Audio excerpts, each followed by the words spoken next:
Okay, just a little bit more before we finish. So basically the final steps involve the formation of the coenzyme such as NADH and FADH2, which is a component of vitamin B in TCA cycle. Before these coenzyme are being transported, or they donate their electron in electron transport chain.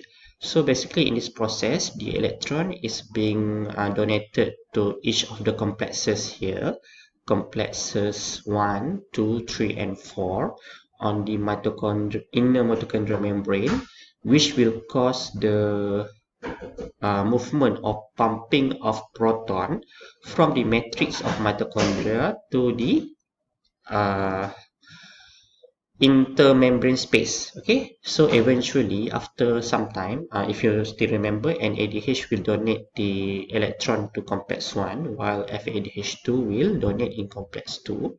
So that's why the number of ATP is different.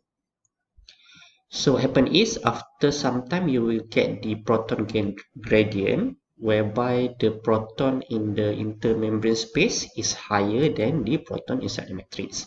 So in some way this proton need to go back to make sure that the concentration gradient is being replenished. Okay, in doing this it will go through by another complex we call as complex 5 or ATP synthase, and the movement is the proton will actually generate the ATP that is required by the body. Apart from going through this ATP synthase, this proton can also move back into matrix through this membrane using what we call as uncoupler. But this process will not produce any ATP and it will produce heat, okay, which can cause overheat in the person who consume this uncoupler. So like I said, the summary before, the TCA cycle will break the acetyl CoA into and produce coenzyme and will cycle back to produce the oxaloacetate. So what happens if you eat too much or too little? Okay, this one is just basically just the revision. So if you eat too much lipid, you will produce fat. But if you eat too much protein, it can produce either muscle, okay, or fat if you're not using it.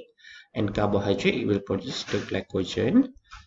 Also, it can produce somehow, it says here it can produce protein because carbohydrate shares some of the carboskeleton with the protein.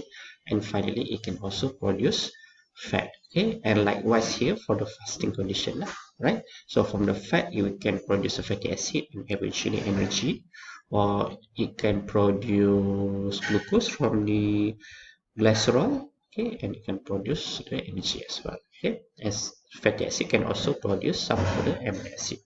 Okay, and this amino acid can produce energy if required. Okay, so this is basically the one that I mentioned before in the previous slide. Okay, so the energy storage is glycogenesis. Okay, the formation of glycogen. So after the formation of glucose 6-phosphate from glucose, if we have excess energy, it will be converted into glycogen in an anabolic process. Lipogenesis is when glycogen reserves are full. Additional excess energy from this macronutrient will be stored as fat in adipose tissue. Excess protein is not stored as muscle but is further broken down. The nitrogen unit is removed in the process of deamination, and remaining carbon chain can be converted to glucose if needed or to fat for storage. Okay, again, this is just the revision from the earlier slide. Okay, so this is the formation of ketone bodies. I don't think you need to know in detail, but basically ketone bodies are being produced primarily from fat. Okay, it is actually a combination of two acetyl CoA that will produce three types of ketone bodies. Okay, the first one is acetoacetate, which will be used as energy again, and the one that is being expelled in the breath is acetone. Okay, what is another one? I'm not sure. You can find it.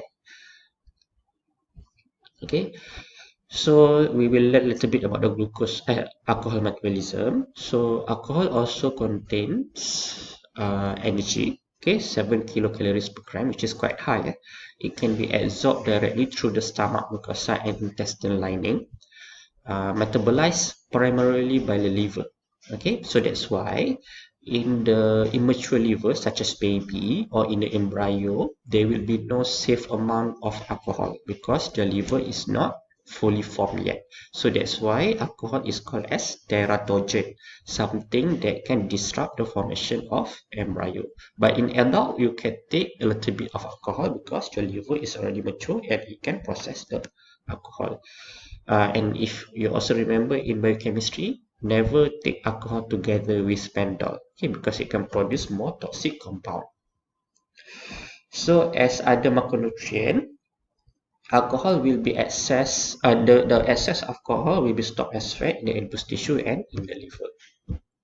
So this is basically the metabolism of alcohol. It will require two enzymes because before the ethanol can be converted into energy. Okay, it will be converted to acetaldehyde before another enzyme will come and converted this one to acetyl-CoA. So the first enzyme is alcohol dehydrogenase and the second one is acetaldehyde dehydrogenase. The build up of an ADH, if you remember from the Cori cycle, okay, how this consumption of alcohol will disrupt the ratio of NAD plus and NADH, it will result in the inhibition of the fatty acid oxidation or beta oxidation, which will cause what we call as fatty liver. So people who drink too much alcohol, you can see their liver is actually turning into white because this fatty acid cannot be broken down and it will be deposited in the liver.